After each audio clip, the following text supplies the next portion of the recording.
Hey guys, Sean Bougie, surplusfundsriches.net, and today we're going to talk about the impact of judgments, against the claimant or claim you're making on surplus funds.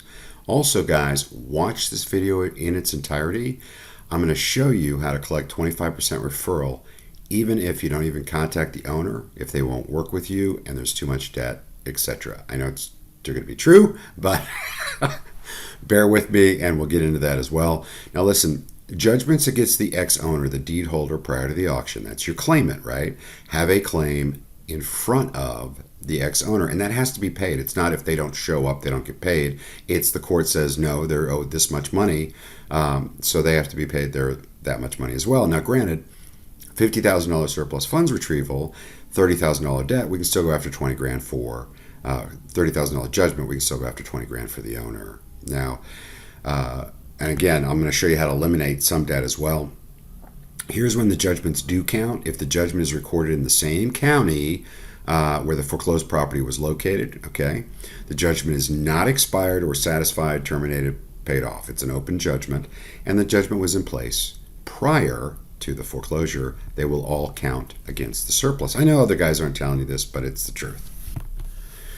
So real quick though, guys, and just bear with me through this, I promise it'll be worth it. Before we cover which judgments don't count and how to eliminate them, our course does include partnership, surplusfundsriches.net.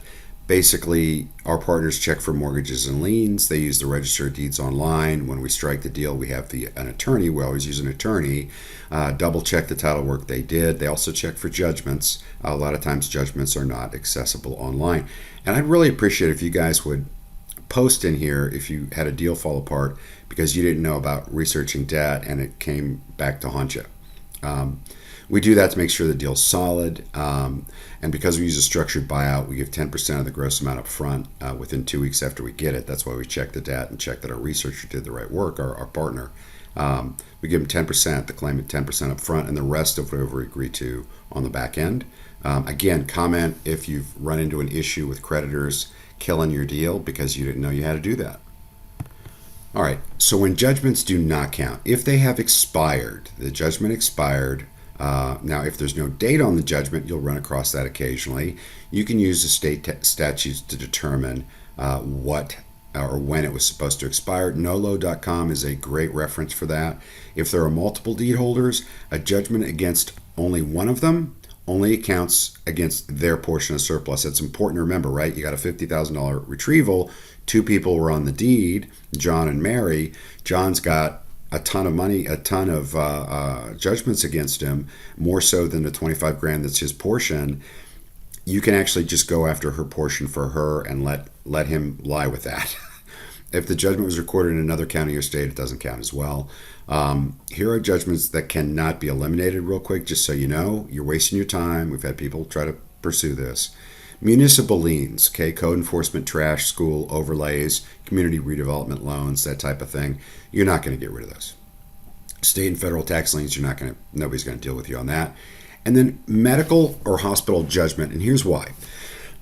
So what we found in the past is when there's a medical judgment, we've tried to call the attorney and try to pay it off for less than what was owed on it, and they don't want to deal with it. They just want to sit and wait and see if the person pays it.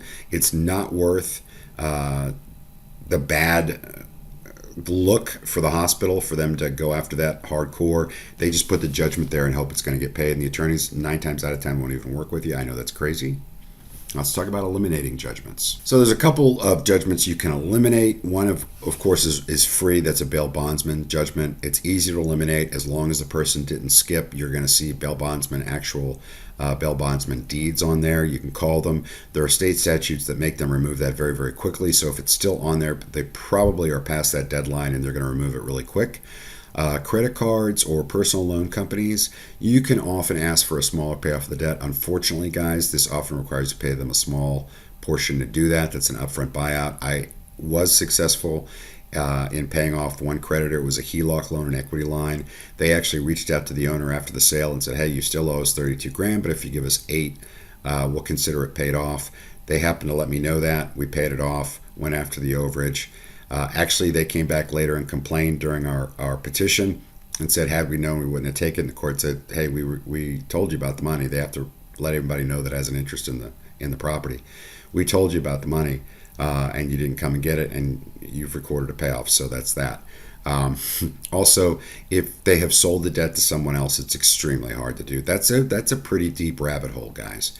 If the judgment is against only one of the claimants, ex-owner, we talked about this, the other claimants are not responsible for that debt and can claim their portion. Now, I'm going to show you guys also how to recover surplus regardless of debt without contacting the claimant. In general, judgments want, just so you know, if you're going to try to pay off a judgment, 10 to 20%, especially if it's older than 3 years. Also, it's hard to find someone to discuss taking less, so it's really difficult. Again, this is a rabbit hole.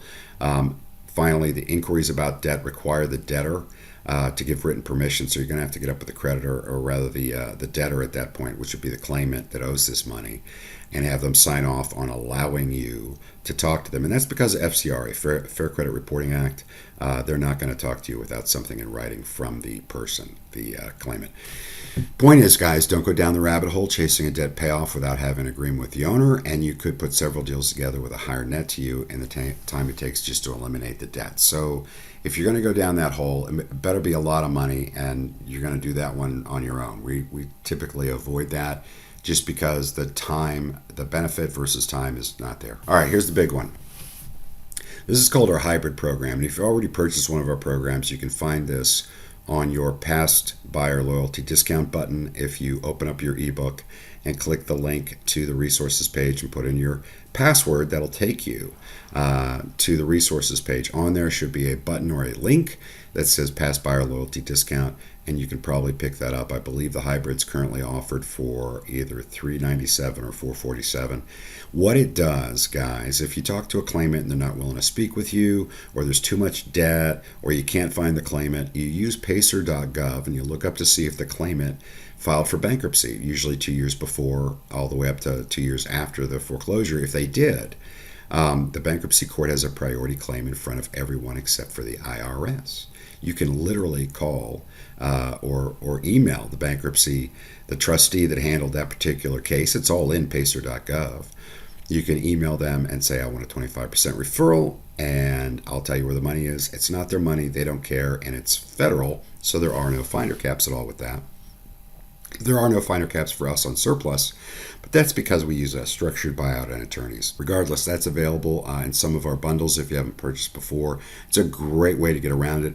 We call it one of the cleanup programs, where you can get stuff that you normally wouldn't have been able to go after. Hope this has found you well. Have a great day.